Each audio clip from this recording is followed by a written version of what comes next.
Well, hey everybody, this is Chris DiFurio with Keys to the Shop. Welcome to another edition of Shift Break. Today's episode is brought to you by the amazing La Marzocco, who has been making espresso machines by hand in Florence since 1927. That's nearly 100 years of creating innovative, consistent, reliable, and beautiful espresso equipment for coffee shop entrepreneurs just like yourself. They listen to their customers' feedback, and that's why La Marzocco is a household name in specialty coffee and is at the foundation of so many great coffee bars around the world. A great example of this, of course, the KB90 espresso machine with its straight-in locking portafilter technology. It's got the built-in scales for accuracy of your extractions, as well as the auto flush feature, which increases the cleanliness and workflow for your coffee bar.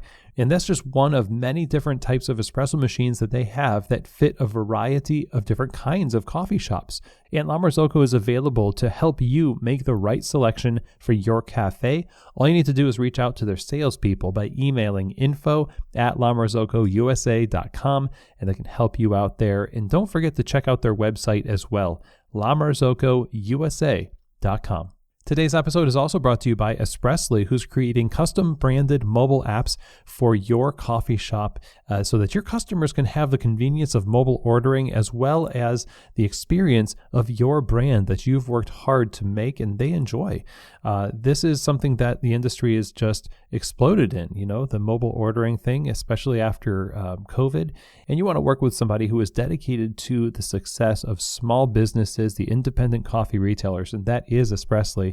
This is a no-risk model. There's no setup or development fees. You get a drive-through payment scanner, receipt and label printing capabilities. All of the data is stored in the app, and it also integrates with some of the world's best payment processing systems, including Square. So if you're looking to get an app or mobile ordering for your cafe, definitely look into working with Espressly. To find out more information and to sign up today, go visit them at espressly.co. That's espressly.co.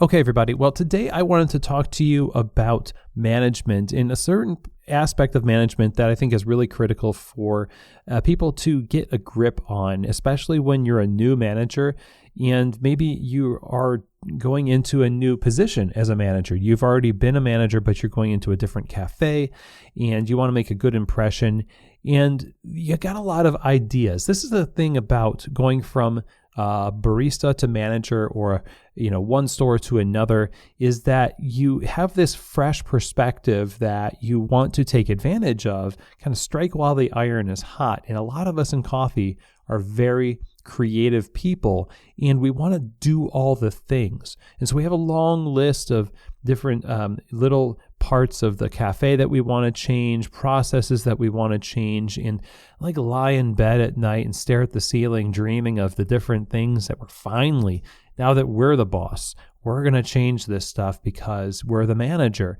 And quickly we realize that you don't really have the kind of resources, time, and energy to do all of that stuff. And all this time spent in the ideal state of mind creates this sort of embitterment in the reality when you work day to day and you have to cover for shifts and you have lots of fires to put out and the time just gets away from you and all of the stuff that you wanted to do, you don't get to do. And so it's a real bummer, honestly. And I want to speak to this because I think we feel that it's necessary for us to prove ourselves through making big changes by putting our fingerprint on the cafe and kind of making it ours and making a statement.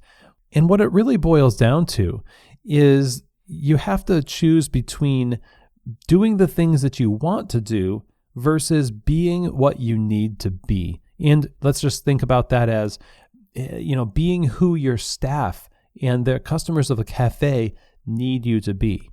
Most of the time when you're entering into a situation as a manager, you're not entering into a total dumpster fire. Okay, it's not like it's the thing is failing and you're coming in trying to save it. Management is about maintaining as much as it is about leading as well. I'm a firm believer that the dichotomy that people draw between management and leadership, that management is all about status quo and that leadership is this great desirable place of visioneering and inspiration and things like that. you can't separate those two. I think managers are leaders and great leaders are managers and everything in between. So I don't think it's a helpful dichotomy. I think it's a false dichotomy. And so I did get that out of the way right up front. But there is an aspect to management that is helping people do the work that's necessary to do. It is not something that we need to look down on. In fact, there's no point in innovating anything unless you know that what you've innovated or put into place is going to be managed well and executed well. That is one of the noblest callings. And to help people achieve what they're already doing in a better way, in a more refined way, and maybe just in the way that they are doing it right now is a great thing. You don't have to add a lot of new stuff unless that's something that you've been tasked with doing. But oftentimes management will take it upon themselves to take on extra tasks, things that are just kind of related to what they're supposed to be doing, but they will cause the main points of their job to suffer because, schedule, inventory, meetings, but really what I want to do is invent a new signature drink menu. And they spend all their time and energy doing that every week, and they forget about some meetings. They forget about, doing the P&Ls for the cafe, and all their energy goes to these pet projects. And then the cafes end up suffering in the long run, and ultimately the people that work in them. Think about this.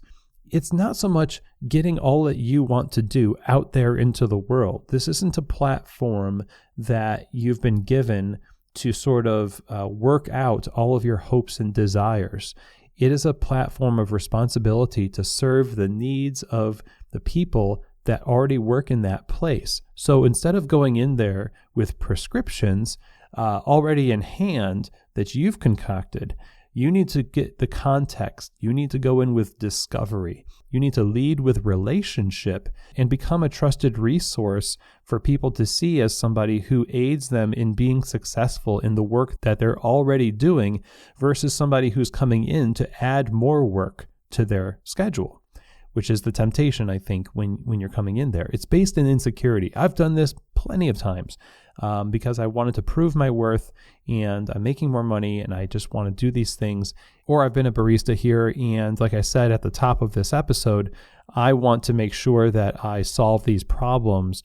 And it may be that you get some praise for doing a couple of things that make the coffee shop better.